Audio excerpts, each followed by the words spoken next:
Students, आज हम आपको बीएससी फर्स्ट ईयर में अभी हमारा यहाँ पर मेंडल के नियम आपने समझे थे, जिसमें मोनोहाइब्रिड क्रॉस हमने आपको समझा दिया। डाई हाइब्रिड क्रॉस का क्वेश्चन भी हमारा कंप्लीट हो चुका है। अब हम मेंडल की वंशागत के नियम के बारे में पढ़ेंगे, मेंडल्स लॉ ऑफ इनहेरिटेंस। ठीक है, जिसे मेंडल लॉ ऑफ इनहेरिटेंस कहते हैं। ठीक, मेंडल ने अपने एक संकर क्रॉस तथा द्विसंकर क्रॉस मतलब मोनोहाइब्रिड क्रॉस और डाई हाइब्रिड क्रॉस के पश्चात जो निष्कर्ष निकाले उन्हें मेंडल के आनुवंशिकता के नियम कहते हैं। क्या कहते हैं? मेंडल के आनुवंशिकता के नियम कहते हैं। यह नियम निम्न प्रकार हैं।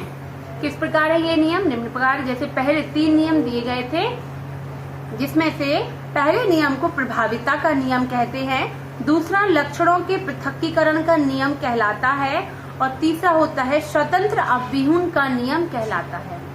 ठीक है, प्रभाविता का नियम, लक्षणों के पृथक्कीकरण का नियम और तीसरा होता है स्वतंत्र अव्यूहन का नियम कहलाता है। जिसमें से हम आज 2 तो हमारे शायद कंप्लीट हो जाएंगे। मेंडल का प्रभाविता का नियम, ये आपके मोनोहाइब्रिड क्रॉस के मान के चलिए। इस प्रकार के नियम के अनुसार जब एक जोड़े के विपरीत लक्षणों को ध्यान में रखकर क्रॉस कराया जाता है तो पहली पीढ़ी में उपस्थित जो F1 पीढ़ी हैगी, पहली पीढ़ी में उपस्थित होने वाला लक्षण प्रभावी तथा दूसरा लक्षण अप्रभावी होता है। तो मैंने कल आपको बताया था कि प्रभावी लक्षण मान लीजिए कैपिटल से जिसको आपने शो किया है, क्योंकि हम 2 विपरीत लक्षण जैसे गोल और रिंकेड, तो गोल में गोल प्रभावी हुआ तो उसको कैपिटल T से आप शो करेंगे। तो कैपिटल T क्या है? इसमें प्रभावी है, मतलब गोल होने का लक्षण क्या है? प्रभावी, और जो रिंकेड है वो अप्रभावी लक्षण माना जाएगा अगर कैपिटल T और स्मॉल t साथ साथ है। ठीक है, तो फर्स्ट पीढ़ी में ये इस प्रकार से होता है। अब हम बात करते हैं जैसे जब मटर के एक लाल फूल वाले पौधे का एक सफेद फूल वाले पौधे में क्रॉस कराया जाता है तो पहली संतान F1 में केवल लाल पुष्पधारी पौधे ही उत्पन्न होते हैं। पहली पीढ़ी में कैसे? लाल, तो इसमें लाल कलर क्या हुआ? प्रभावी हुआ, जबकि सफेद कलर का जो हमारा फ्लावर था वो कैसा हुआ? अप्रभावी लक्षण माना गया। ठीक है, F1 में केवल लाल पुष्पधारी पौधे ही उत्पन्न होते हैं। इसमें लाल रंग प्रभावी एवं सफेद रंग अप्रभावी माना जाता है। तो ये कौन सा आपका मेंडल का प्रभाविता का नियम है। इसमें प्रभावी और अप्रभावी लक्षणों पर फोकस किया गया है कि कौन सा लक्षण प्रभावी होता है, कौन सा अप्रभावी होता है। ठीक है, तो अब नेक्स्ट हमारा क्या है? दूसरा, मेंडल का पृथक्करण का नियम या युग्मकों की शुद्धता का नियम, मतलब ये प्योरिटी का नियम है।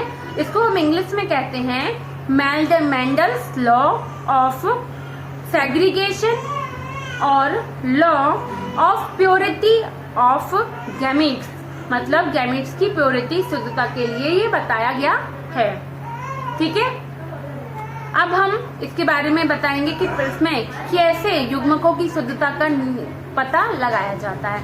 तो इस नियम के अनुसार संकर मतलब जो हाइब्रिड F1 पीढ़ी के पौधों में दोनों विपरीत लक्षण जोड़े में विद्यमान रहते हैं। दोनों मतलब कैपिटल T और स्मॉल t सपोज, ठीक है, या कैपिटल और स्मॉल दोनों चीजें विपरीत लक्षण एक दूसरे के क्या होते हैं? साथ लक्षण विद्यमान रहते हैं। ये लक्षण F2 पीढ़ी में पृथक हो जाते हैं, जबकि ये लक्षण क्या होते हैं? F2 पीढ़ी में ये लक्षण पृथक हो जबकि बिल्कुल स्पष्ट रूप से दिखाई देने लगते हैं। इस कारण यह नियम को पृथक्करण का नियम कहते हैं। इस कारण इस लक्षण को हम क्या कहते हैं? इस नियम को पृथक्करण का नियम कहते हैं। उदाहरण के लिए जब मटर के एक पौधे का जिसमें लाल पुष्प होते हैं सफेद पुष्प के पौधे से क्रॉस कराया जाता है तो F1 पीढ़ी में केवल लाल पुष्प वाले पौधे ही उगते हैं। ठीक है, फिर उसी पीढ़ी के पुष्पों में जब हम सेल्फ पॉलिनेशन कराते हैं, स्वपरागण कराते हैं, से बने बीजों से उत्पन्न होने वाले F2 पीढ़ी के पौधे दोनों प्रकार के होते हैं। मतलब F2 जो जनरेशन आएगी उसमें दोनों प्रकार के पौधे हमें प्राप्त होंगे। ठीक है, समझ में आ रहा है आप लोगों को? देखिए डाई हाइब्रिड क्रॉस के समान भी आप मान सकते हैं, ठीक। और अब क्या होता है, तो यहाँ लाल पुष्प वाले तथा सफेद पुष्प वाले पौधों में 3 और 1 का अनुपात पाया जाता है। लाल पुष्प वाले पौधे एवं सफेद पुष्प वाले पौधों में 3:1 का अनुपात पाया जाता है, ठीक है। मोनोहाइब्रिड क्रॉस में हम 2 लक्षण जब ध्यान में रखे थे तो 3:1 का हमारा क्रॉस माना गया था, ठीक है। और इसी प्रकार से लाल पुष्प वाले पौधे संख्या में 1/3 शुद्ध और 2/3 अशुद्ध या संकर होते हैं, क्योंकि अगली तीसरी पीढ़ी F3 में इनमें से 1/3 अर्थात 1/3 में केवल लाल पुष्प बनते हैं।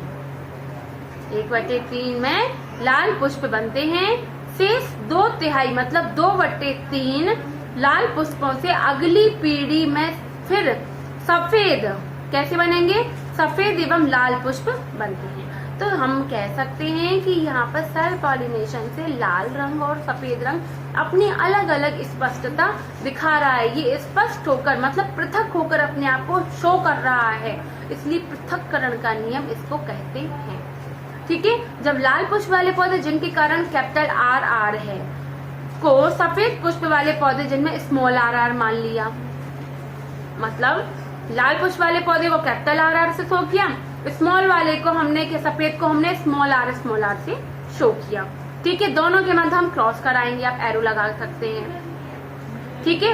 और उसके बाद क्या करते हैं, इनसे पर परागित किया जाता है। तो इनमें गैमीट्स R एवं R मतलब कैपिटल R और स्मॉल r आपस में मिलकर F1 पीढ़ी के सभी लाल पुष्प बनाते हैं, क्योंकि कारक R जो कैपिटल R है वो लाल रंग के पुष्पों के लिए आवश्यक है और प्रत्येक पुष्प के कारक कैपिटल R विद्यमान है। और यहाँ पर कैपिटल R कैसा है, प्रभावी लक्षण दिखाता है, ठीक है। और स्मॉल r अप्रभावी होता है, ठीक है। तो क्लियर है आपका? इसी प्रकार F1 पीढ़ी में 4 पौधों में से केवल लाल पुष्प वाले ही होते हैं और इनमें से 2 पुष्प में स्वपरागण कराया जाता है। तो F2 पीढ़ी में रंग के अनुसार 3 लाल पुष्प वाले पौधे तथा 1 सफेद पुष्प वाला पौधा, तो हम कह सकते हैं 3:1 अनुपात का अनुपात हमें यहाँ पर प्राप्त होता है, ठीक है। तो आपको क्लियर है, आज आई होप आपको क्लियर होगा। अतः पहला पौधा लाल पुष्प बनाएगा तथा दूसरा सफेद पुष्प बनाएगा और 2 पौधे ऐसे बनते हैं जिनके कारक कैपिटल R और स्मॉल r, जिसमें प्रभावी लक्षण कैपिटल R रहेगा तो वो भी 3 होगा इस प्रकार से। और ऐसे ही कारक संकर हाइब्रिड जिसमें स्मॉल r होगा वो स्मॉल कहलाएगा। समझ रहे हैं आप? कैपिटल R और स्मॉल r रहता है वो क्या कहलाता है, उसमें कैपिटल R प्रभावी माना जाता है। लेकिन जब स्मॉल r और स्मॉल r होते हैं तब उसमें सफेद रंग प्रभावी माना जाता है, ठीक है। तो आई होप आपको क्लियर होगा। और क्योंकि R कारक है अतः दोनों ही लाल पुष्प ही होते हैं। इसी प्रकार से यह आपका क्या है, एक शुद्ध लाल, ठीक है, मतलब कैपिटल R, एक शुद्ध लाल, ठीक है। 2 संकर लाल कैसे, जिन्हें हाइब्रिड लाल रेड कहते हैं, मतलब कैसे, मतलब ये कि इसमें कैपिटल R और स्मॉल r दोनों कलर होंगे। और एक होता है शुद्ध सफेद जिसमें स्मॉल r और स्मॉल r माना जाएगा, ठीक है। इस प्रकार से क्रॉस आप लोगों को कल मैंने दिखाया था बोर्ड में, तो आप इस तरीके से क्रॉस करके बना सकते हैं, ठीक है स्टूडेंट। Thank you.